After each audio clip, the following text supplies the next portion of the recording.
when Joe had his own apartment, I didn't technically live with him. Like, our relationship really blossomed during COVID, so there was a lot of downtime on both parts.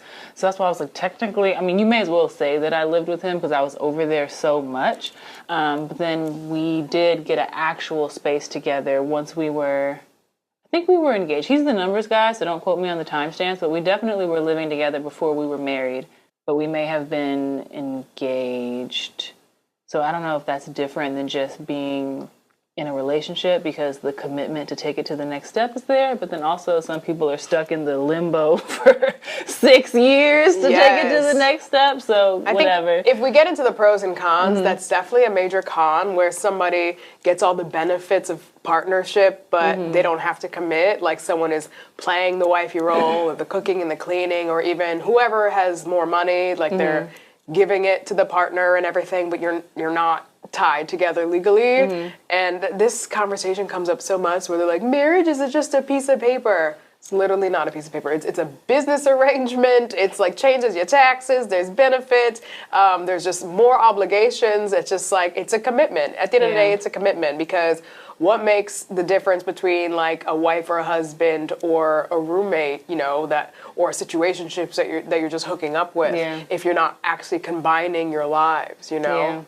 I think, I mean, obviously, like, cultural views and religious views heavily inform whether people choose to move in with a partner or not. But just speaking totally from a practical point, like we had talked before in a previous episode about how expensive rent is. Like, that's probably one of the largest chunks of people's expenses right now. So I think sometimes if you're in a committed relationship, it's just the easier thing to do, because why pay two rents if we're with each other all the time? We're always at each other's house if we don't have to. How much would it kill you inside to know that your person is only with you because they're too lazy to find another place or to find roommates, or they're like, I'm saving money and it's free sex, so it is what it is? I mean, that's awful. Like, I would hope that if we're moving in because it's the practical decision, that's not taking away from like how much we love each other and how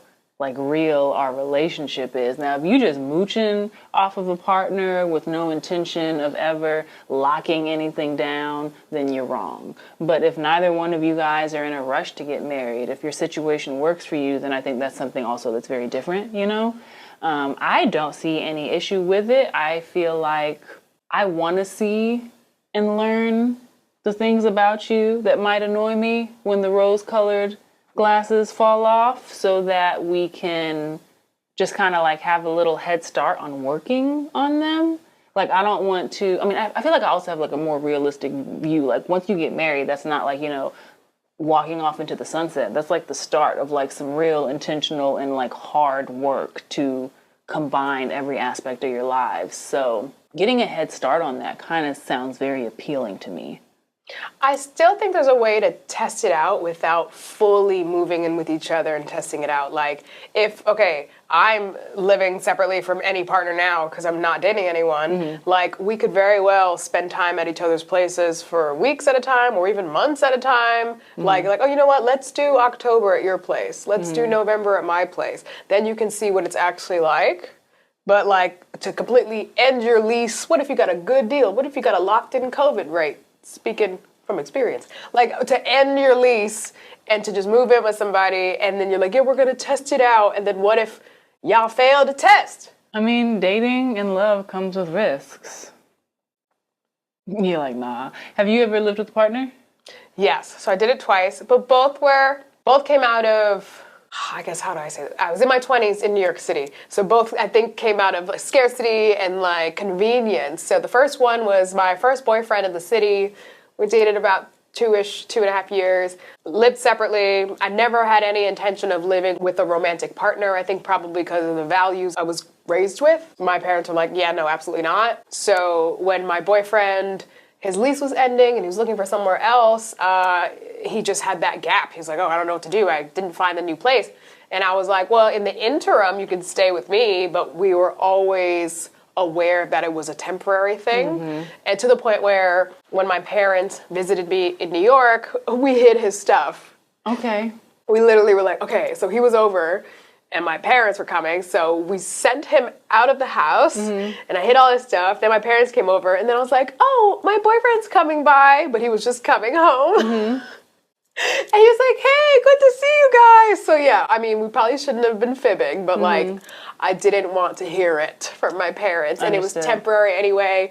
And he paid his fair share. And so it was win-win on all sides.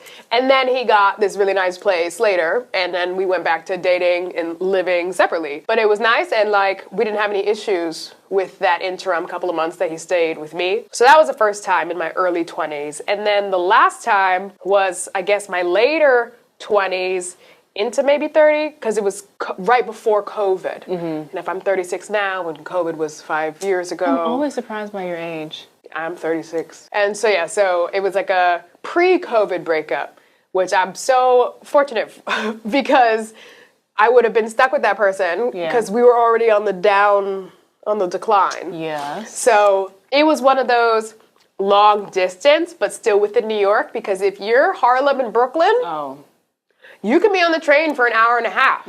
So I felt like I was living on the train, and I was living out of bags and just going back and forth. And so it was like forced sleepovers because no one wanted to commute back and forth. And then eventually we were like, you know what? We've been dating a year. Should we just move in with each other? And then we did the math. We assessed each other's apartments. We picked the one that made the most sense financially and location-wise. And that's how I ended up moving to Brooklyn. So I'm grateful for that, because to this day I live in Brooklyn in this beautiful building, which is 2 living situations beyond that cohabitation one, because I bounced around a little bit. And had I not moved to Brooklyn, I would have never met Faiven, the other Faiven, because she lived across the street from me in the apartment I moved into after I broke up with my person. So everything just happens for a reason, and I'm grateful for it. But yeah, that was out of convenience and also money saving. But at the time that you guys moved in, you still loved them, right? Oh, absolutely. Yeah. In addition to convenience and money saving. Like, because we met on Hinge, I think, and yeah, I didn't think too much of the whole Harlem, Brooklyn thing. And then when I was online dating after that, my radius was like 5 blocks. I was like, I'm not commuting for dates. It was really bad. But yeah, so that was the second and last time I lived with someone romantically.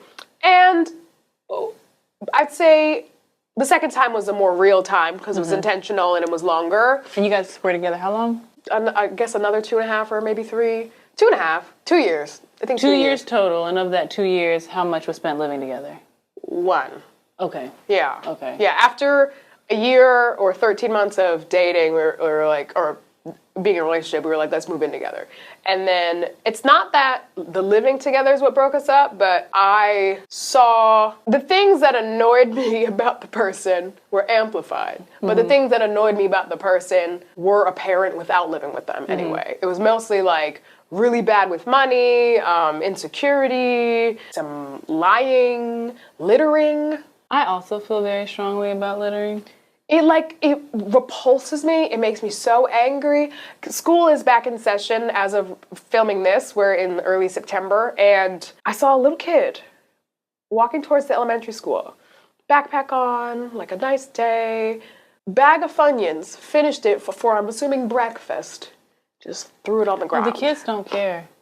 The kids don't care. And obviously the kids are picking that up from probably the adults in their life. So it's a type of person who's okay with littering and feels absolutely nothing. And I see people just roll down their window, drop the cup. So my husband rolled down his window when we were early dating. And like, I will roll down my window if it's like an apple core, because it's biodegradable. It turns into the earth. A bird or somebody can nibble on it, right? He was eating a Subway sandwich. So it was like the plastic and the wrap and the wax paper and everything. And he didn't want the car to smell like onions.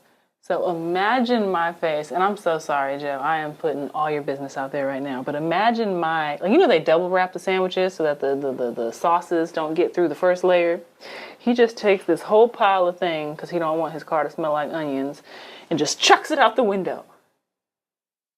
And I was livid. I literally, there are very few moments in my life where I'm speechless, but I was like, how could you?